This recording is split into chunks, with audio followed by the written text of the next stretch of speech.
Assalamualaikum warahmatullahi wabarakatuh. Pada pembahasan kali ini kita akan membahas tentang soal SKB Guru SD tentang kompetensi pedagogik. Salah satunya pada kesempatan kali ini kita akan membahas tentang karakteristik peserta didik.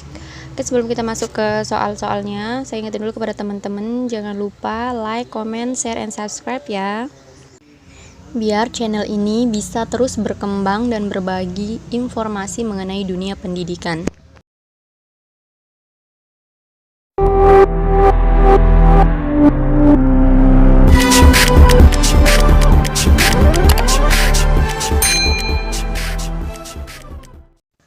Oke, sebelum kita masuk ke soal-soalnya, kita bahas dulu apa itu pedagogik. Bagi para bapak ibu guru atau bagi para pendidik, pedagogik itu merupakan suatu kata yang biasa kita dengar baik dalam masa kuliah maupun dalam dunia kerja, di mana pedagogik itu merupakan salah satu jenis kompetensi yang mutlak perlu dan harus dikuasai oleh seorang guru. Kompetensi pedagogik pada dasarnya adalah kemampuan guru dalam mengelola pembelajaran peserta didik. Kompetensi pedagogik merupakan kompetensi khas yang akan membedakan guru dengan profesi lainnya dan akan menentukan tingkat keberhasilan proses dan hasil pembelajaran peserta didiknya. Tentunya kompetensi ini tidaklah diperoleh secara tiba-tiba, melainkan melalui upaya belajar secara terus-menerus dan sistematis, baik pada masa prajabatan atau masa kuliah maupun guru-guru yang telah mengabdi, yang tentunya didukung oleh bakat, minat, dan potensi keguruan lainnya dari masing-masing individu yang bersangkutan. Oke, selanjutnya kita akan membahas soal-soal yang berhubungan dengan kompetensi pedagogik seorang guru. Soal nomor 1, dalam proses pembelajaran, seorang guru tidak hanya sekedar mentransfer ilmu pengetahuan, tetapi harus mampu memahami karakteristik peserta didiknya, di mana ada beberapa aspek karakteristik peserta didik yang harus diperhatikan guru, kecuali A. Aspek fisik, B. Aspek intelektual, C. Aspek eksternal, D. Aspek moral, E. Aspek spiritual. Oke, sebelum menjawab, teman-teman bisa skip dulu, kira-kira jawabannya yang mana menurut teman-teman. Sebelum kita jawab soalnya, kita bahas dulu itu ada 6 karakteristik peserta didik atau karakteristik pribadi, yaitu yang pertama aspek fisik, yang kedua aspek intelektual, yang ketiga aspek sosio-emosional, yang keempat aspek moral, yang kelima aspek spiritual, dan yang keenam latar belakang sosial budaya. Tentunya jika kita sebagai seorang guru, keenam aspek ini akan sering kita temukan di dalam dunia pendidikan, karena karakteristik peserta didik itu sangatlah beragam, mulai dari kondisi fisiknya, dengan kemampuan intelektualnya pun berbeda-beda. Aspek sosio-emosionalnya, ada siswa yang cepat marah, ada juga siswa yang tidak cepat marah, moralnya juga siswa beda-beda, spiritual, latar belakang sosial yang sangat beragam. Tentunya kita sebagai seorang guru itu harus peka terhadap semua aspek itu semua, sehingga apabila di dalam suatu pembelajaran di kelas kita temukan ada beberapa siswa yang mengalami kesulitan dalam belajar, kesulitan dalam memahami pelajaran, kita sebagai seorang guru jangan pernah membentak, memarahinya, apalagi mematahkan semangatnya, tetapi kita melakukan pendekatan apa faktor yang menyebabkan seorang peserta didik itu mengalami kendala dalam proses pembelajaran. Kita kembali ke soalnya menanyakan tentang seorang guru tidak hanya sekedar mentransfer ilmu tetapi harus memperhatikan karakteristik pendidiknya. Di sini ada beberapa aspek, sudah kita bahas tadi ada 6 aspek. Nah, kita lihat optionnya, di sini ada 5 option. Di antara 5 option ini, di manakah yang bukan termasuk dari karakteristik peserta didik? A. Aspek fisik, B. Aspek intelektual, C. Aspek eksternal, D. Aspek moral, dan E. Aspek spiritual. Oke, teman-teman sudah tahu pasti jawabannya ya. Jawabannya itu adalah yang C, berarti yang bukan itu aspek eksternal. Next, ke soal selanjutnya. Soal nomor 2, di dalam kelas terdapat peserta didik dengan karakteristik yang beragam, mulai dari siswa yang memiliki minat belajar yang tinggi sampai rendah. Dalam menyikapi hal tersebut, bagaimanakah peran seorang guru apabila menemukan peserta didik yang kurang semangat dalam proses pembelajaran? A. Memberikan hadiah, B. Memberikan motivasi, C. Memberikan keluar main, D. Melaporkan ke wali murid, E. Diberikan tugas tambahan. Menurut teman-teman mana nih jawabannya? Kalau A. Memberikan hadiah, saya rasa kurang tepat. Memang di dalam sekolah dasar, anak itu sangat senang sekali, akan semangat sekali apabila kita menjanjikannya sebuah hadiah. Namun itu bukan merupakan solusi yang tepat dalam menyikapi anak yang kurang minat dalam belajar. Selanjutnya, option yang B, memberikan motivasi. Oke, kita bisa simpan dulu jawabannya. Yang C, memberikan keluar main. Saya rasa ini sangat tidak tepat sekali. Yang ke D, melaporkan ke wali murid. Bisa. Yang E, diberikan tugas tambahan di rumah. Yang E, diberikan tugas tambahan di rumah. Menurut saya ini juga kurang tepat. Karena apa? Apabila kita terus memberikan tugas tambahan, tugas yang banyak pada peserta didik, itu akan menjadi beban bagi peserta didik. Apalagi di peserta didik itu, di rumahnya dia tidak tinggal bersama orang tuanya. Misalnya dia tinggal bersama kakeknya, neneknya, yang tentunya itu kurang perhatian karena disebabkan oleh berbagai banyak faktor. Jadi kita sebagai seorang guru juga dalam memberikan tugas apapun, kita harus memperhatikan juga latar belakang sosialnya di rumah. Apakah dia memiliki orang tua yang perhatian atau memiliki sanak saudara yang perhatian dengan pendidikannya atau bagaimana. Nanti apabila seorang anak yang memiliki kendala dalam belajar, dia mengalami kesulitan belajar karena disebabkan di rumah dia kurang diperhatikan oleh orang tuanya, karena orang tuanya pergi merantau atau sebagainya, dan kita sebagai guru lagi memberikan tambahan lagi di sekolah. Tentunya itu tidak akan efektif. Namun kita bisa mencari cara lain untuk mengatasi masalah yang ada. Jadi jawaban yang E kurang tepat ya teman-teman. Sekarang kita kembali ke option yang ke B yang tadi itu memberikan motivasi. Menurut saya di antara kelima option itu memberikan motivasi merupakan salah satu solusi yang paling tepat digunakan oleh seorang guru dalam menyikapi masalah belajar di dalam kelas. Karena apa? Dalam proses pembelajaran, motivasi itu sangat sekali dibutuhkan karena motivasi yang tinggi bisa membuat siswa semangat dalam proses pembelajaran. Tentunya guru tidak hanya berfungsi atau bertugas mentransfer ilmu, tetapi guru juga harus pandai memotivasi siswanya agar siswanya terus semangat belajar apapun yang dipelajari. Dalam keadaan apapun, siswa tetap semangat belajar. Tentunya ada berbagai macam cara, ada berbagai macam metode yang bisa digunakan guru maksudnya dalam memotivasi siswa. Tentunya seorang guru itu mempunyai cara-cara sendiri dalam memotivasi siswanya tergantung karakteristik siswanya itu seperti apa. Karena berbeda siswa, berbeda pula cara penanganannya, berbeda pula cara pendekatan, dan berbeda pula cara motivasinya. Tentunya guru yang bersangkutanlah yang paling paham, yang paling mengerti dengan kondisi siswanya dan bagaimana cara mengatasinya. Jadi jawabannya yang B ya, memberikan motivasi.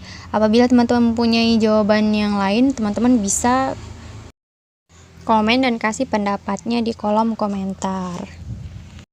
Next, soal berikutnya, soal nomor 3. Raya adalah anak yang pemalu di kelasnya. Setiap disuruh maju ke depan kelas, dia selalu tertunduk malu, padahal Raya adalah anak yang rajin dan pintar. Karena sifat pemalunya membuat dia tidak berani mengemukakan pendapatnya seperti temannya yang lain. Hal tersebut tentunya menghambat pada A. Proses pengembangan bakat dan minat, B. Proses mendapatkan reward, C. Apresiasi guru, D. Proses interaksi, E. Kenaikan kelas. Oke, teman-teman bisa skip dulu. Menurut teman-teman jawaban yang paling tepat itu yang option yang mana? Oke, teman-teman udah nemu jawabannya. Sekarang kita bahas ya. Di sini permasalahannya adalah Raya anak yang pemalu. Tentunya karena sifat pemalunya itu menghambat dia dalam proses apa? Dalam proses pembelajaran. Oke, option yang A itu proses pengembangan bakat dan minat. Oke, kita simpan dulu jawabannya. Yang ke B, proses mendapatkan reward. Kurang tepat menurut saya. Yang C, apresiasi guru. Oke, Yang ke D, proses interaksi, bisa juga yang E, proses kenaikan kelas. Jadi yang kelima ini bisa aja, tapi kita cari yang paling tepat. Yang mana jawabannya yang paling tepat? Oke, yang paling tepat adalah yang A, yaitu proses pengembangan bakat dan minat. Kenapa jawabannya yang A? Karena apabila kita memiliki sifat yang pemalu, baik itu di dalam kelas maupun di luar kelas, dimanapun kita berada, apabila kita memiliki sifat yang pemalu, tentunya itu akan menghambat kita mengembangkan potensi yang ada pada diri kita. Misalnya kita memiliki potensi atau kemampuan dalam hal berpuisi, dalam hal berpantun atau berpidato dan lain sebagainya, namun karena kita sifatnya pemalu, suka demam panggung dan sebagainya, tentunya itu akan menghambat kita dalam mengekspresikan atau mengeksplor apa yang menjadi potensi yang ada yang ada pada diri kita. Ya, secara otomatis kita tidak akan bisa berkembang, secara otomatis bakat kita akan terpendam selama kita terus malu. Oke, jadi dengan begitu bisa disimpulkan bahwa sifat pemalu itu bisa menghambat proses pengembangan bakat dan minat peserta didik itu sendiri. Next, ke soal selanjutnya. Soal nomor 4, Sinta adalah anak yang pintar di kelasnya. Ia memiliki kemampuan di atas rata-rata dibanding dengan teman-temannya yang lain. Tidak heran jika Sinta mendapat juara 1 di kelasnya. Dia juga selalu antusias setiap kali diberikan tugas oleh gurunya. Hal tersebut dipengaruhi oleh A. Faktor sekolah, B. Faktor psikologis, C. Faktor emosional, D. Faktor sosial budaya, E. Faktor eksternal. Oke, teman-teman bisa skip lagi jawabannya menurut teman-teman yang mana. Oke, sekarang kita jawab ya. Kita jawab sama-sama. Di sini faktor atau yang mempengaruhi Sinta cerdas atau Sinta pintar, memiliki kecerdasan di atas rata-rata dibanding temannya. Apakah yang mempengaruhinya? Apa yang membuat dia memiliki kemampuan tersebut? Apakah faktor sekolah, ataukah psikologis, ataukah emosional, ataukah sosial, atau eksternal? Oke, yang pertama jawaban yang A, faktor sekolah. Menurut saya kurang tepat. Karena apa? Karena semua siswa juga sekolah, tetapi juga tidak semua siswa memiliki kemampuan yang sama. Jadi bisa dikatakan yang A ini kurang tepat ya. Selanjutnya yang B, faktor psikologis. Oke, seperti yang kita ketahui bahwa faktor psikologis itu adalah faktor bawaan atau faktor dari orang tuanya, karena orang tuanya mungkin pintar, cerdas, sehingga gennya diturunkan kepada anaknya.